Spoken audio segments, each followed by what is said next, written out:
अम्मी आपने मुझे बुलाया था? हाँ बेटा, आओ मेरे पास बैठो, एक बहुत जरूरी बात करनी है तुमसे। जी अम्मी बताएं।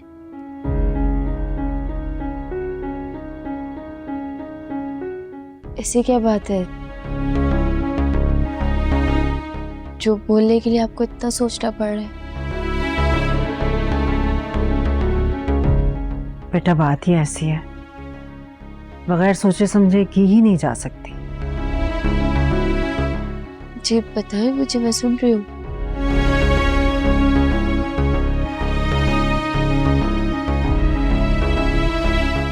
बेटा तुम अपनी कंडीशन को अच्छी तरह जानती हो और मैं भी, लेकिन शायद तुम्हारे मामू नहीं जानते और वलीद जानकर भी अनजान बना हुआ है।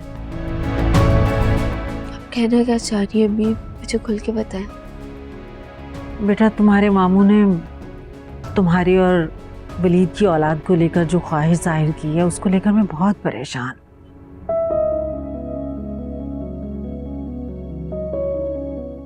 क्योंकि तुम्हारी सेहत अभी इस बात की इजाजत नहीं देती। ठीक कह रही हैं आप, लेकिन अल्लाह से नाउम्मीदी तो नहीं रख सकते।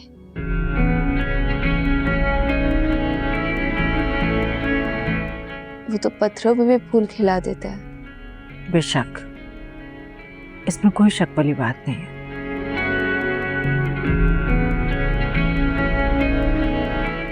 लेकिन बात मायूसी की नहीं है बेटा, बात तुम्हारी सेहत और जिंदगी की है। क्योंकि बेटा मैं जानती हूँ मिसकैरेज या अबॉर्शन के बाद औरत को किन नफसियाती मसाइल से गुजरना पड़ता है, क्योंकि इन मसाइल से मैं गुजर चुकी हूँ। आप ये क्या कह रही हो आप? मैं ठीक कह रही हूँ बेटा, वलीद के पैदा होने से पहले 2 बार मिसकैरेज हो चुका है मेरा, और उसके बाद भी मैं 2 बार इस तकलीफ से गुजरी। जानती हूँ किस लिए? किस लिए? दुनिया के लिए, लोगों की बातों से बचने के लिए और अपना घर बचाने के लिए। बेशक तुम्हारी माँ मेरी नंद है, लेकिन इसके बावजूद उसका बहुत प्रेशर था मुझ पर कि अगर मैं सेहतमंद बच्चे पैदा नहीं कर सकती तो वो अपने भाई की दूसरी शादी करवा देगी। बेटा मैं नहीं चाहती उस तकलीफ से तुम भी गुजरो जिस तकलीफ से मैं गुजरी हूँ।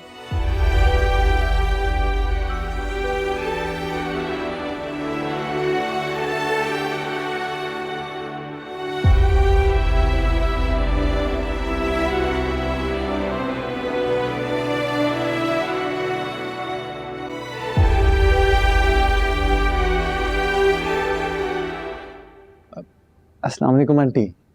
वालेकुम अस्सलाम। फारा, ये कौन है? आंटी मैं विक्की, आप लोगों की गाड़ी देने आया था वापस। ओह हाँ, कैसे हो बेटा? सॉरी मैंने तुम्हें पहचाना नहीं। मैं बिल्कुल ठीक हूँ आंटी, लेकिन आपकी तबीयत नासाज लग रही है और आंखों में सूजन भी हुई हुई है। आप ठीक हैं? बस बेटा ऐसे ही है, सुबह से चक्कर बहुत आ रहे हैं और पता नहीं जहाँ पर गिरती हूँ वहीं सो जाती हूँ, समझ नहीं आ रहा कुछ। आप बैठो। जी थैंक यू। आंटी आपका बीपी ठीक है? पता नहीं बेटा, मैंने देखा नहीं है, बस सुबह से सर बहुत भारी हो रहा था मेरा। फारा, सिर्फ पानी पर टरखाओगी? जाके खाने वाने का बंदोबस्त करो, चाय वाय पिलाओ, मेहमान है वो हमारे घर में। हाँ मैं खाना ही बना रही थी, मैं लगा देती हूँ। और हाँ, वो अपने अब्बा को भी फ़ोन कर देना और बता देना उनको कि गाड़ी आ गई है, और विकी का भी बता देना कि विकी आया हुआ है तो उनसे भी मुलाकात हो जाएगी। ठीक है, मैं कह देती हूँ।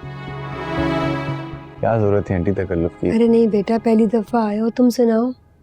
मैं ठीक हूँ, लेकिन अगर आप बुरा ना माने तो मैं आपको डॉक्टर के पास ले जाऊँ, आपका चेकअप करा लेता हूँ।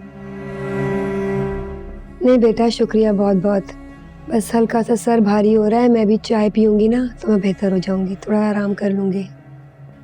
और तुम बताओ कि तुम्हें आने में इतनी देर लग गई, गाड़ी को इतनी टाइम लग गया काम ख़त्म होने में? बस आंटी बड़ी लंबी दास्तान है, फारा को भी यही बता रहा था।